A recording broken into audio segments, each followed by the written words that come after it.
What's up guys, it's the Bearded Wonder and coach of the LA Galaxy, Gaibriul here, and well, it's the first in the series. It is the very first team preview for our first battle of the TBU. Now, if you are not aware of what the TBU is, then you've been living under a rock, clearly.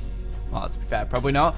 But if not, there will be links to the channel in the description, and basically it's a different type of draft league, such as the PPL, the GBA, stuff like that. We've taken a new league, a new draft idea, pushed with it, got a bench system, got some decent people in, such as, well, Freedomian, for instance, Sizz Awesome, Xenon, Anima, Enzo.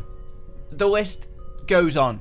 And all the channels will be in the description for you to peruse, because that's what we do here. We're all one big happy family. And I'm already nervous doing this video, to be honest with you, because this is this precedes my first battle, which is against Squirtacular, coach of the Kentucky Kecleons, and he's got a damn decent team. Now, as you can see, my layout is set up all green because that's his colours. And without further ado, I'm going to show you the team that he'll be, that essentially he could be bringing. I'll show you 10 pokes, and it's 3 benched pokes. He won't be bringing the bench ones because, well, they're benched. He can't use them. I'll just get them up for my own reference. Would be pretty good though. That might be a good idea.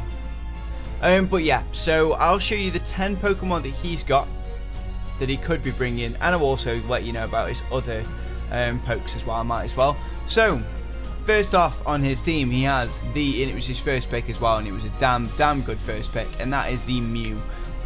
That's going to be the most difficult Pokemon for me to fight against because I don't know what he is going to do with it. It can do anything, and it has access to many different types of attack, and I have a few 4x weaknesses in my team, so that's going to be a player in this game. It's going to be an MVP for him if it goes well for him. Next, he has Mandibuzz, which is an awesome defensive wall rock. Raikou, just awesome in general. Scolipede, well, I can't say I'm afraid of it, but I know it's strong, so I've got to watch out for it. Nidoking, which is amazing. Shaman, one of my favourite legends, and he's just an awesome, powerful little attacker as well, with so many decent attacks. Cobalion. I've never fought really against a Kecleon that much, so I can't say anything about it, but I can't say I'm that afraid of that one. Kecleon, he's got his own mascot, and he's got mine. He drafted Frostlass, and I'm 90% certain he'll probably bring it to the battle as well.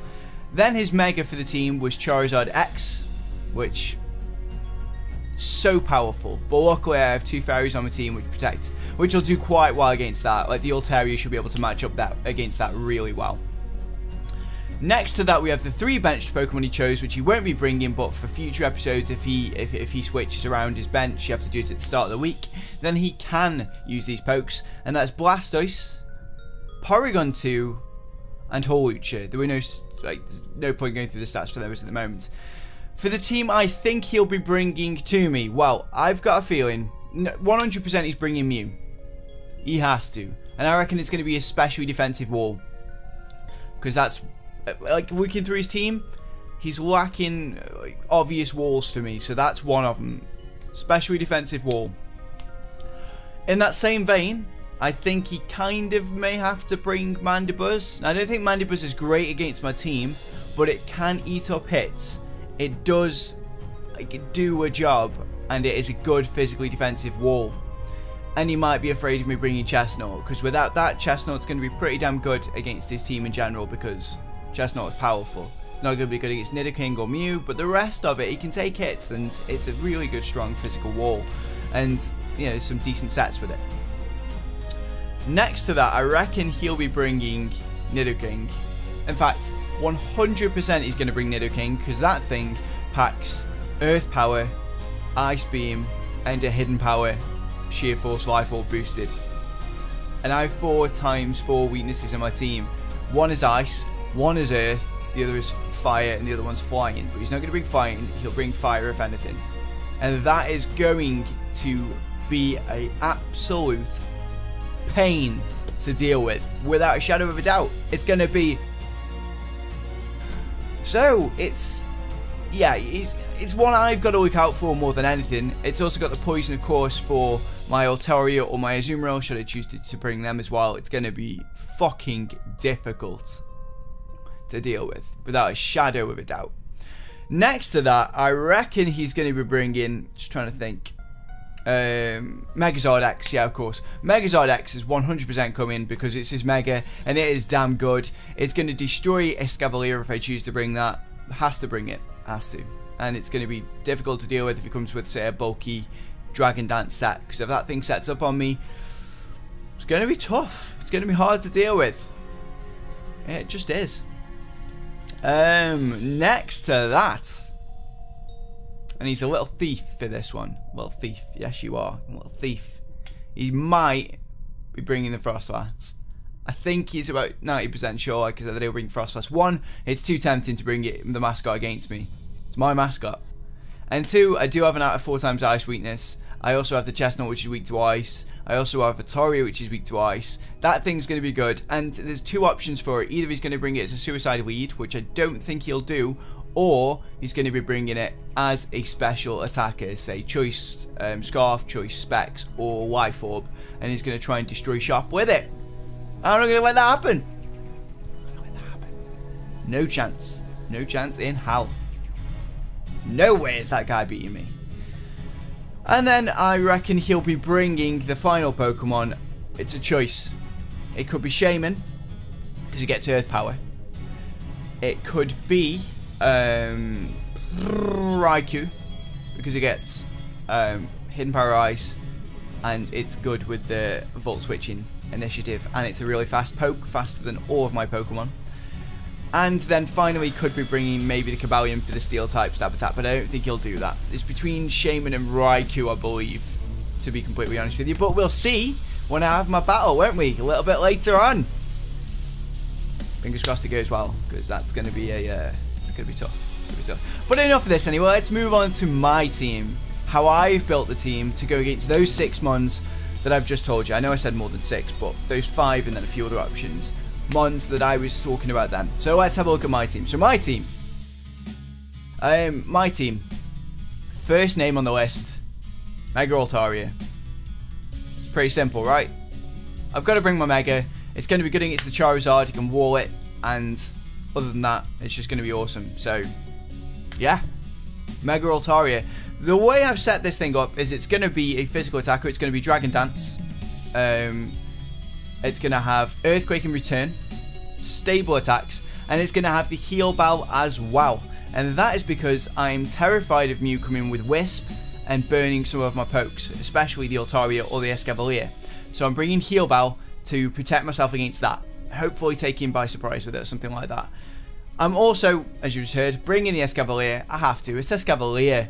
It's so good and I know how to use it. I love that little Pokemon. It's so amazing. And it walls the Mew quite well without being burned. And it walls the Nidoking all day long, even with a Hidden Power Fire. Now, because of that, I will be bringing the Iron Head for that. It should 2-hit KO the Nidoking unless it's special, unless it's physically defensive.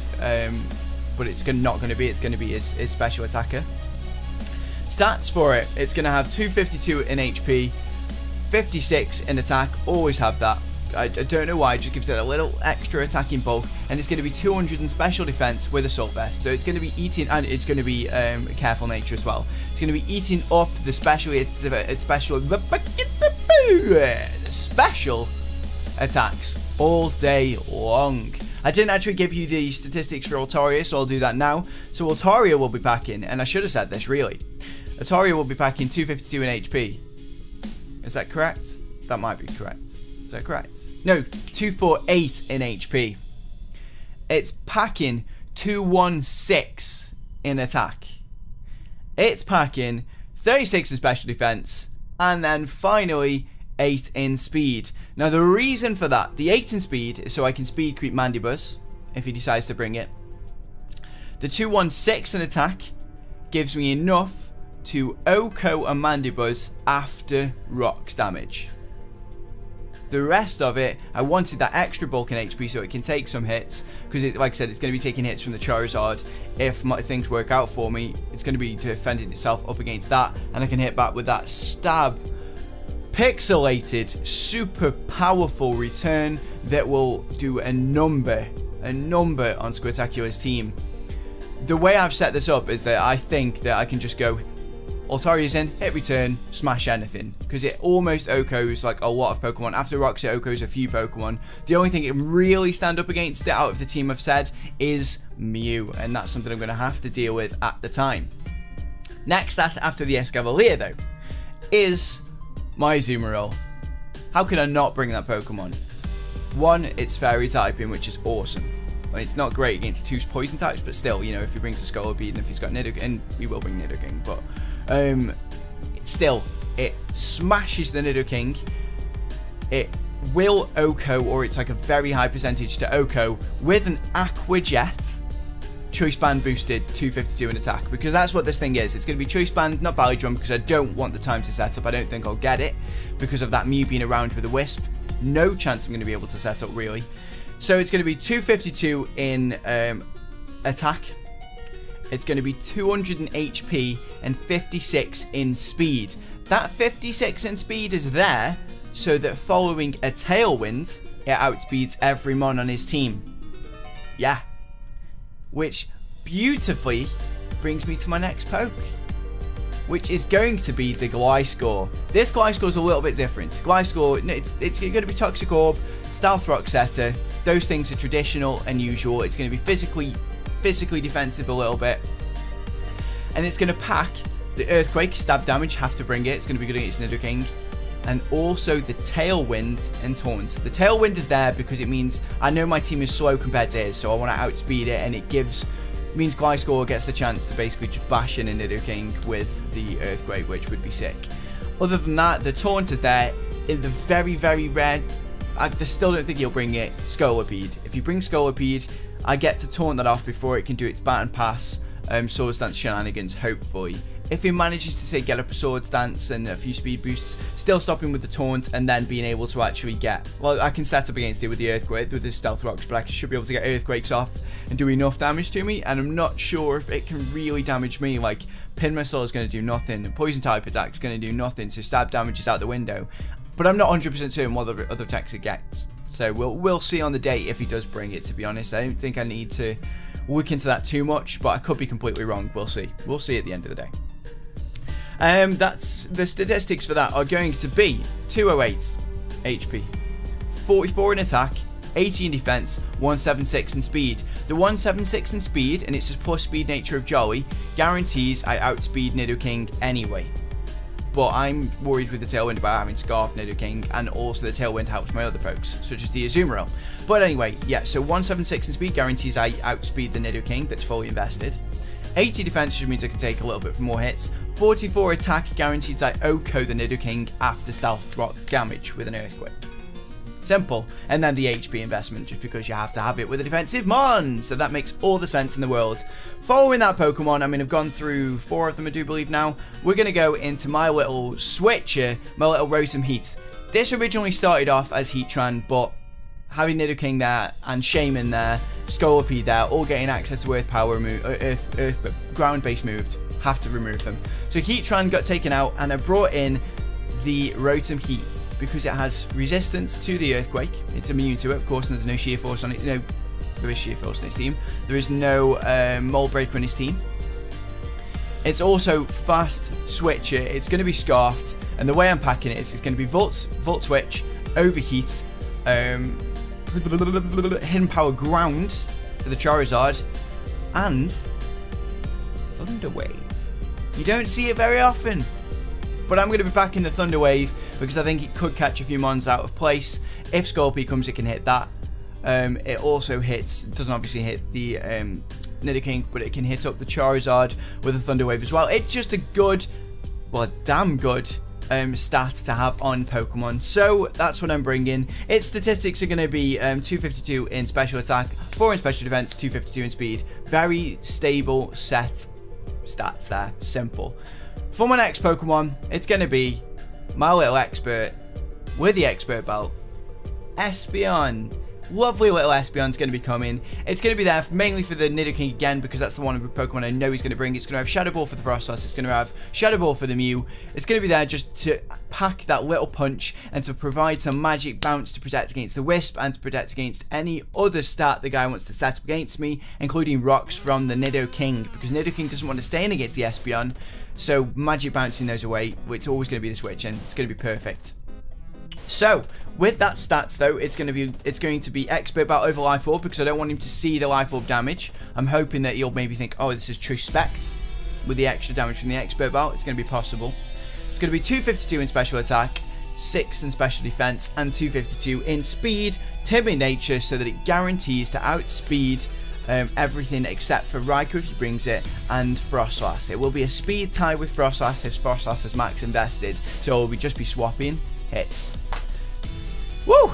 So that's the team I'm bringing, guys. I honestly do hope you understand my process and what I've sort of thought about what Pokemon he's going to bring, and hopefully it's going to work out for me on the day, because the Alligator are out for the title.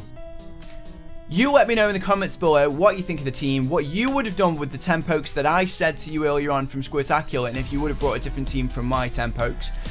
And make sure you follow the Battle Union as well, and just check out the links in the description all around the place. Check them out, because there's some great content you can find down below.